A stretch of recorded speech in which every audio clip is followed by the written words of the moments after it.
자, 우리 이번 시간에는 특수 상대성 이론에 대해서 한 번 더 정리를 해볼게요.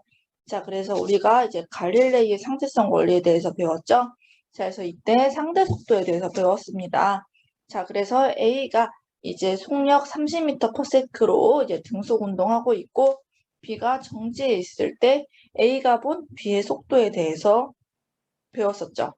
자, 그래서 이때 A는 이제 본인이 정지해 있다고 생각을 하고 B가 이제 왼쪽 방향으로 마이너스 30m/s, 그러니까 왼쪽 방향이니까 마이너스라고 쓴 거예요. 이렇게 이동한다고 본다고 했었죠. A가 봤을 때는 B의 상대 속도가 이렇게 된다고 했어요. 자, 그 다음에 이제 오른쪽 거 보면 이제 A가 이제 오른쪽으로 30m/s로 이제 이동하고 있고 B가 이제 또 오른쪽으로 10m/s로 이동하고 있을 때 A가 봤을 때 B의 속력을 구하면 A는 본인이 정지해 있고 이제 B가 이제 왼쪽으로 20m/s로 이동한다고 생각한다라고 했었죠. 왼쪽이니까 마이너스 이렇게 써줘야겠죠. 자, 그래서 우리가 이렇게 A가 봤을 때 B의 상대 속도에 대해서 B의 속도가 다르게 보인다라는 것을 이제 배웠습니다. 자, 그 다음에 상대성 원리에 대해서 배웠는데 이제 물체의 속도가 이제 관측하는 관성기에 따라서 위에서 한 것처럼 다르게 측정된다고 했어요. 자, 그런데 이때 가속도는 동일하게 측정된다라고 했었죠. 자, 그리고 이제 즉 모든 관성 좌표계에서 운동 법칙은 동일하게 적용된다라고 했습니다. 그러니까 이렇게 트럭이 움직이고 있어요. 트럭이 등속 운동하고 있을 때 이제 여기서 공을 던지면 그 트럭 안에 있는 사람이 봤을 때는 이 공이 연지 운동하는 것처럼 보이고 이 똑같은 이제 이것을 트럭 밖에 있는 사람이 보게 되면 이런 식으로 포물선으로 운동하는 것처럼 보인다고 했었죠. 자, 그런데 이 둘 다 이제 F는 MA라는 식으로 이제 운동을 설명할 수 있다고 했었습니다. 그래서 이게 상대성 원리였었죠. 자, 그 다음에 우리가 이제 빛의 속력에 대해서도 배웠어요. 자, 빛의 속력에 대해서 배웠을 때 우리가 마이클슨 물리의 실험을 이제 배웠죠. 마이클슨이랑 물리가 했던 실험. 자, 그래서 이 당시에는 이제 빛도 파동인데 이제 파동이니까 전달하는 이 빛 파동을 전달하는 매질이 있을 것이다 라고 생각을 했고요. 자, 이 매질이 에테르였죠. 에테르라고 이름을 지었던 거죠. 자, 그래서 이 마이켈슨 몰리는 이 에테르를 이제 확인하고자 했던 실험을 이제 하나 고안을 하게 돼요. 자, 그래서 어떤 실험이었냐? 자, 광원에서 이렇게 빛이 나와요. 그다음에 여기에 반투각성 물질이 있죠. 자, 그러면 이 반투각성 물질을 통과한 다음에 거울에서 반사돼서 또 반사돼서 여기 검출기에 돌아오겠죠. 자, 그 다음에 또 다른 빛은 여기서 이제 반사 바로 된 다음에 검출이 또 A에서 반사돼서 다시 검출기로 돌아오겠죠. 자, 그래서 이 마이클슨 물리는 이제 우리가 뭐 물이 어떻게 흐르나에 따라서 배의 속력이 달라지듯이 이제 이 빛들도 에테르의 흐름에 따라서 이 빛의 속력이 달라질 거라고 생각을 한 거죠. 그래서 이 두 빛의 속력이 달라지면서 이제 이 두 빛이 이 검출기에 좀 다른 시간차를 두고 도달하게 될 것이다 라고 생각을 했고요. 그러면서 이제 간섭무늬의 변화가 있어야 한다고 예상을 했던 거예요. 자, 그랬는데 어땠어요? 실험 결과 이제 이 두 빛이 동시에 도달을 한 거죠. 이 빛 검출기에 동시에 도달하게 되면서 이제 간섭무늬의 변화가 관측되지 않았던 거예요. 자, 그래서 이 실험 결과 어떻게 알았냐? 에테르가 존재하지 않고요.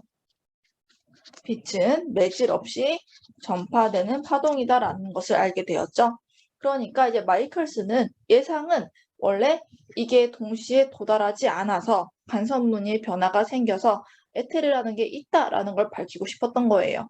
하지만 이제 예상과 다른 결과를 얻으면서 이제 다른 결론을 내게 되는 거죠. 그래서 이제 이 실험을 통해서 에테르가 존재하지 않고 이제 빛이 매질 없이 전파되는 파동이다라는 것을 알게 되었습니다. 자, 그 다음에 우리가 상대성 이론의 두 가지 가설에 대해서도 배웠었어요. 자, 그래서 첫 번째 가설이 뭐였냐면 상대성 원리였죠. 수업 시간에 워낙 많이 해서 알겠지만 한 번 더 확인을 해볼게요. 자, 그래서 상대성 원리는 우리 아까 위에서도 봤지만 이제 이것이 뉴턴 법칙에만 이제 제한되지 않고 이제 모든 물리 법칙으로 일반화할 수 있다라는 거였죠. 자, 그래서 이제 관성좌표계에서 관찰한 관찰자가 자연현상을 설명하는 물리 법칙이 모두 동일하다라는 거예요. 그 다음에 이제 물체의 속력은 절대적이지 않고 상대적이다라는 거였죠.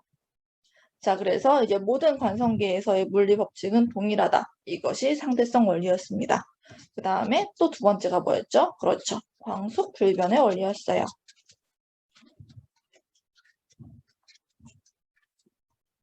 뭐였냐? 물체의 속력이 상대적이에요. 하지만 빛의 속력은 아니다라는 거죠. 진공 중에서 이제 진행하는 빛의 속력이 항상 C로 일정하다는 거였습니다. 자, 그래서 이걸 통해서 이제 고전역학에서는 이제 시간이 절대적이었었고요. 이제 아인슈타인의 입장에서는 이제 빛의 속력이 일정해서 이제 시간의 상대성을 생각할 수 있었던 거죠. 자, 그러니까 이제 빛이 이렇게 가고 있어요. 빛이 가고 있는데, 자, 이 빛을 정지한 사람이 봐도 이 빛의 속력은 C고요. 이 빛에 대해서 같은 방향으로 움직이고 있는 사람이 봐도 이 빛의 속력은 C고요. 심지어 이 빛이랑 반대 방향으로 가고 있는 사람이 봐도 이 빛의 속력은 C로 일정하다는 거였었죠. 자, 그 다음에 특수상대성 이론에 의한 현상 두 가지를 배웠습니다. 자, 첫 번째가 뭐였냐면 우리 동시성의 상대성이었죠. 그러니까 어떤 관성좌표계에서 동시에 일어난 사건이 있어요. 자, 이 두 사건이 다른 관성좌표계에서는 동시가 아닐 수 있다라는 거였습니다. 자, 그래서 우리가 영상으로 한번 그때 봤었지만 한 번 더 확인을 해볼게요. 자, 이 빛을 가지고 이용을 하고, 자, 이 두 거리가 같게 놓여져 있습니다. 자, 이때 이 우주선은 V로 가고 있고요. 자, 이 우주선 안에 있는 관찰자 입장에서 한번 보는 거예요. 자, 그러면 이제 이 관찰자 입장에서는 이 두 사이의 거리가 어때요? 똑같죠? 변하지 않아요. 그렇기 때문에 이제 여기로 가는 빛의 속력은 C로 둘이 같을 수밖에 없으니까 두 검출기의 빛이 어떻게 돼요? 동시에 도달하게 되죠. 자, 그러면서 이제 두 사건 A, B, 그러니까 A에 검출되는 사건, B에 검출되는 사건, 이 두 사건이 동시에 일어나게 되는 거죠. 자, 그 다음에 이제 이 우주선 밖에서 봤을 때는, 자, 이제 이 B가 앞으로 이동을 하면서, 오른쪽으로 이동하면서, 이제 이만큼의 거리가 짧아지게 되죠. 그 다음에 이제 A 같은 경우는 이제 오른쪽으로 또 이동하면서, 자, 이 빛이 가야 되는 거리가 더 길어지는 거예요. 자, 그러면서 이제 빛이 이동하는 동안, 이제 왼쪽에 있는 검출기에 빛이 먼저 도달하게 되는 거고요. 자, 그러면서 사건 B가 먼저 일어나는 거죠. 그러면서 동시가 아니게 돼요. 자, 이처럼 한 관찰자한테 동시에 일어난 것이 이제 상대적으로 움직이는 관찰자한테는 동시가 아닐 수 있다. 우리 이것이 동시성의 상대성이었습니다. 자, 그 다음에 우리가 배웠던 게 이제 시간 지연이었죠. 자, 그리고 이거를 우리가 시간 팽창이라고도 한다고 했어요. 자, 그래서 이제 정지한 관찰자가 운동하는 관찰자를 보면 이제 운동하는 곳에 시간이 느리게 간다라는 거죠. 즉 움직이는 시계는 이제 느려진다라는 거였습니다. 천천히 간다. 그래서 우리가 이때 고유 시간에 대해서 배우죠. 자, 그래서 이 고유 시간은 뭐냐면 어떤 물체의 시간을 측정할 거예요. 자, 측정할 때 그 물체랑 같이 운동하는 관찰자가 측정한 시간이었죠. 그리고 이걸 우리가 어떻게 쓴다고 했어요? 그렇죠. t 고유 또는 t 제로 이런 식으로 표현을 한다고 했습니다. 자, 그러면 철수는 속도 v인 우주선을 타고 왕복 시간을 측정할 거예요. 빛의 왕복 시간. 자, 그 다음에 지구에서는 운수가 측정할 겁니다. 자, 그러면 자, 왜 빛으로 하냐? 빛의 속력이 일정하기 때문이죠. 자, 그래서 이제 V로 움직이고 있는데 철수가 이제 안에서 보는 거예요. 자, 그러면 이 빛이 한번 왔다 갔다 하는 시간을 측정할 건데 이것이랑 같이 움직이는 애가 누구죠? 철수예요. 자, 그래서 철수가 측정한 시간이 뭐냐면 고유 시간이 됩니다. 자, 아까 위에서 고유 시간은 그 물체, 그 어떤 물체의 시간을 측정할 때 그 물체랑 같이 있는 관찰자가 측정한 시간이었죠. 그것처럼 이 물체의 시간을 측정할 때 이 물체랑 같이 있는 관찰자, 이 철수가 측정한 시간이 고유 시간이 됩니다. 자, 그래서 왕복한 길이는 이 L이 되겠죠. 한번 왔다 갔다 했으니까 광속은 C일 거예요. 자, 그럼 이때 걸린 시간은 C분의 2L이 되겠죠. 자, 그 다음에 운수 입장에서는 이제 빛이 이렇게 이동한 것처럼 보일 거예요. 자, 그래서 이동 경로가 조금 더 길게 보이겠죠. 자, 그래서 우리가 이 길이를 L'이라고 했을 때, 자, 운수가 측정한 시간은 C분의 2L'이 되겠죠. 자, 그래서 L과 L'을 비교할 때 L'이 더 커요. 자, 그렇다 보니까 이제 고유 시간이 이제 상대론적인 시간보다 더 작게 되겠죠. 즉, 뭔 소리냐? 자, 이 고유 시간이 7초 흐르는 동안 이제 상대론적인 시간은 10초 흐른다. 자, 그러면서 이제 움직이는 물체가 이제 이거였죠. 자, 그러면서 이 시계가 느리게 흐른다는 거였죠. 그래서 운동하는 관성계의 시간은 정지해 있는 관성계의 시간보다 천천히 간다고 했어요. 뭐 느리게 간다, 뭐 같은 말이니까. 자, 그 다음에 즉 고유 시간은 다른 관성계에서 측정한 시간보다 항상 작다고 했습니다. 자, 그리고 만약에 이 물체가 뭐 지금 V로 가고 있는데, 자, 그럼 만약에 예를 들어서 자, 여기서 얘가 측정한 시간이 뭐 10초예요. 자, 그러면 정지인 애가 측정한 시간이 여기서 만약에 7초가 흘렀어요. 자, 근데 만약에 속력이 더 빠르게 움직이는 이제 뭐 빠르게 움직이는 어떤 우주선이 있어요. 그럼 이 우주선 안에서는 얼마가 흐를까요? 이 우주선 안에서는 뭐 7초보다 더 조금 흐르겠죠. 뭐 예를 들어서 뭐 5초? 뭐 이런 식으로. 그래서 속력에 따라서 그러니까 속력이 더 크면 클수록 이 시간 지연이 더 많이 일어나게 되는 거죠. 자, 그 다음에 우리가 또 배웠던 게 뭐냐면 길이 수축이었죠.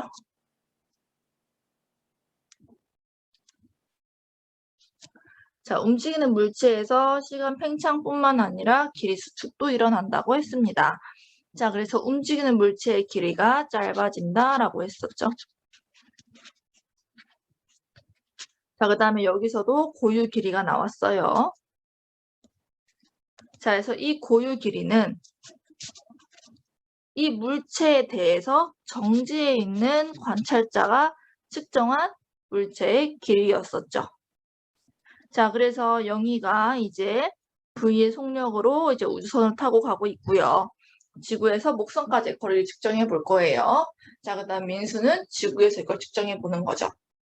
자, 그러면 우리 이쪽 부분은 참 수업할 때 좀 오타가 있었어요. 그래서 오타를 한번 고쳐줬었거든요. 혹시 아직 안 고쳐 있는 학생 있으면 지금 이렇게 잘 고쳐 놓으세요.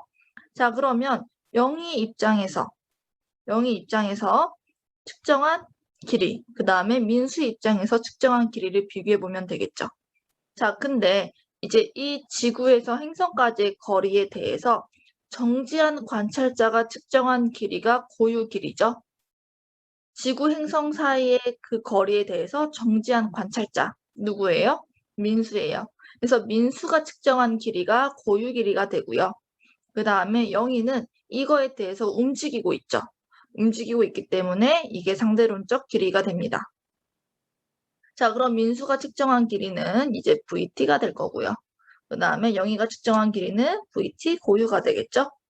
자, 그러면 이제 이 T와 T 고유 사이에 이런 관계가 있으니까 이제 뭐 요리조리 잘 하면 이제 운동하는 우주선 안에서 측정한 거리가 지구에 정지해 있는 관찰자가 측정한 거리보다 짧아진다고 했습니다. 그래서 즉 운동하는 물체의 길이는 정지한 관성계에서 측정하면 고유 길이보다 짧다고 했어요. 자, 그래서 이것을 길이 수축이라고 한다고 했고요. 다시 한번 정리하면 고유 길이는 다른 관성계에서 측정한 길이보다 항상 길다는 겁니다. 자, 그래서 이제 상대론적인 길이가 고유 길이에 비해서 짧고요. 자, 우리가 이것을 뭐라고 하냐면 이제 길이 수축이라고 한다고 했었죠. 자, 그래서 만약에 어떤 우주선이 뭐 가고 있어요. 자, 가고 있는데 여기에 A라는 사람이 있고요. 그 다음에 밖에 B라는 사람이 있어요. 자, 그럼 우리가 이때 측정하고자 하는 게 예를 들어서 우주선의 길이라고 해볼게요. 측정하고자 하는 게. 자, 그러면 이때 누가 측정한 게 고유 길이일까요? 우주선의 길이를 측정할 건데 누가 측정한 것이 고유 길이일까요? 그렇죠. A가 측정한 길이가 고유 길이가 되는 거예요. 자, 왜냐? 우주선에 대해서 정지에 있는 사람이 A잖아요. 그러니까 A가 측정한 길이가 고유 길이가 되는 거예요. 그다음 B는 이제 우주선의 길이에 대해서 움직이고 있는 거죠. 그죠? 이제 이쪽 입장에서는 본인들이 정지해 있고 B가 왼쪽으로 V의 속력으로 이동하는 거잖아요. 자, 그래서 이 B 입장에서는 이제 우주선의 길이가 이제 L로 보인다고 하면 우리가 L은 L0보다 작으니까 길이가 더 짧게 보이는 거죠. 예를 들어서 A가 측정한 길이가 10m예요. 자, 그러면 B가 볼 때는 우주선의 길이가 7m 이런 식으로 짧아 보이게 되는 거죠. 물론 이거는 속력이 더 크면 더 정도차가 심해지겠죠. 자, 그 다음에 우리가 또 하나 배웠던 게 뭐였어요? 자, 이때 우리가 요 길이를 보면 이 길이를 h라고 한다면 이 길이는 변한다고 했어요? 변하지 않는다고 했어요? 변하지 않는다고 했어요. 그러니까 길이 수축이 일어나지 않는다고 했습니다. 그러니까 이 길이 수축은 자, 예를 들어서 이쪽을 x방향, 이쪽을 y방향이라고 할게요. 지금 우주선의 운동 방향이 x방향이죠. 자, 그러면 이 x방향에 대한 길이만 이제 변화가 있을 뿐이지 y방향에 대한 변화 길이는 없다는 거였습니다. 길이 수축이 일어나지 않는다는 얘기예요. 자, 그래서 A가 쟀을 때도 이 우주선의 높이는 h가 되는 거고요. B가 쟀을 때도 이 우주선의 높이는 h가 되는 거예요. 자, 그래서 이것도 이제 수업 시간에 설명해 줬는데 이제 이거는 이제 모의고사 문제도 좀 많이 나오거든요. 그것도 많이 풀어보면 좋을 것 같습니다. 자, 그 다음에 우리가 뮤온에 대해서도 배웠죠. 자, 뮤온은 이제 특수상대성 이론의 증거라고 했어요. 자, 뮤온이 이제 빛의 속력과 거의 가깝게, 그러니까 99%의 속력으로 운동하는데 수명이 짧다 그랬죠. 자, 그래서 고전 역학적으로 우리가 그 전에 배운 역학적으로는 자, 이것을 이 뮤온이 지표면에서 관측되는 걸 설명할 수 없다 그랬어요. 설명되지가 않아요. 자, 왜냐? 이 뮤온이 이동한 거리를 구하려면 이 뮤온의 속력에다가 수명을 곱해주면 되는데 이 거리가 되게 짧아요. 뭐 650m밖에 안 돼요. 그러니까 설명할 수가 없었어요.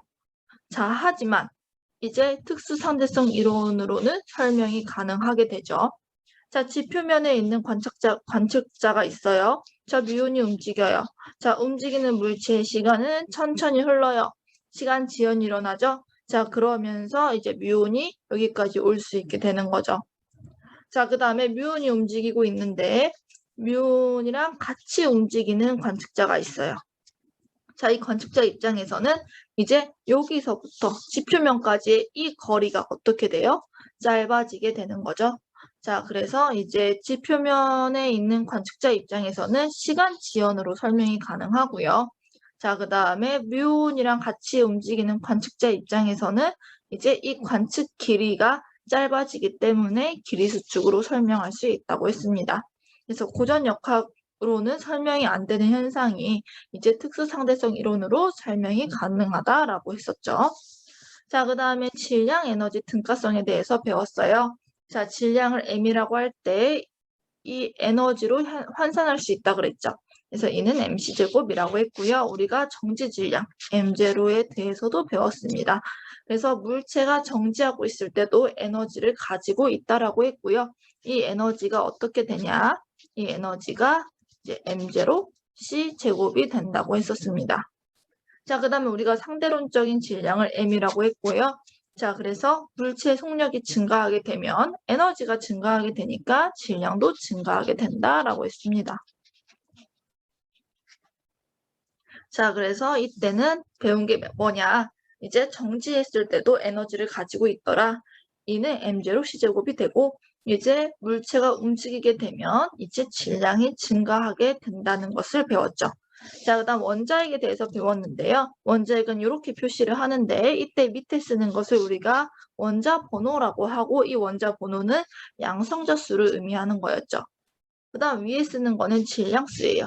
그래서 이 질량수는 이 양성자 수랑 중성자 수를 더한 거라고 했습니다. 자, 근데 이때 주의할 게 뭐라고 했죠? 자, 이 질량수를 뭐랑 구별할 수 있어야 된다 그랬어요? 질량과 구별할 수 있어야 된다 그랬어요. 자, 같은 거예요? 같은 거 절대 아니에요. 그죠? 질량은 고유한 양이고 질량수는 양성자 수랑 중성자 수의 합입니다. 절대 다른 개념이에요. 전혀 다른 개념이에요. 확실하게 구별할 수 있어야 합니다. 자, 그 다음에 동위원소에 대해서 배웠는데 동위원소는 양성자 수는 같은데 이제 중성자 수가 다른 원소를 얘기하는 거였죠. 그 다음에 핵 반응에 대해서도 배웠어요. 핵 분열, 핵 융합 이런 것을 우리가 핵 반응이라고 했는데 자, 이때 반응 전후에 전하량과 질량수가 보존된다고 했습니다. 자, 그래서 이제 이런 반응식이 있을 때 전하량이 보존돼요. 그러니까 반응 전의 전하량이 반응 후의 전하량과 같게 됩니다. 자, 그 다음에 질량수도 보존되죠. 자, 그래서 반응 전의 질량수가 이제 반응 후의 질량수랑 같게 된다고 했습니다. 자, 그리고 이때 우리가 이제 질량이 반응 전보다 반응 후에 줄어들게 되면 이 줄어든 질량을 질량 결손이라고 했죠. 자, 그리고 이 질량 결손에 해당하는 만큼 에너지가 방출된다고 했어요. 자, 그러니까 이제 우리가 이 질량을 MA, 이 질량을 MP, 이 질량을 MC, MT라고 했을 때 반응 전의 질량보다 반응 후의 질량이 더 작은 경우 이 차, 자, 이 차 줄어든 이제 질량, 이게 줄어든 질량이겠죠? 이 질량을 뭐라고 하냐면 우리가 질량 결손이라고 하고요. 이에 해당하는 에너지만큼 이제 에너지가 방출된다고 했었죠. 그죠? 자, 그래서 우리가 이것도 이제 수업 시간에 설명을 했었던 것 같습니다. 그래서 한 번 더 정리를 했고요. 그 모의고사 정리해준 문제 있죠? 그걸 한 번씩 풀어보면서 이제 확인을 해보면 좋을 것 같아요.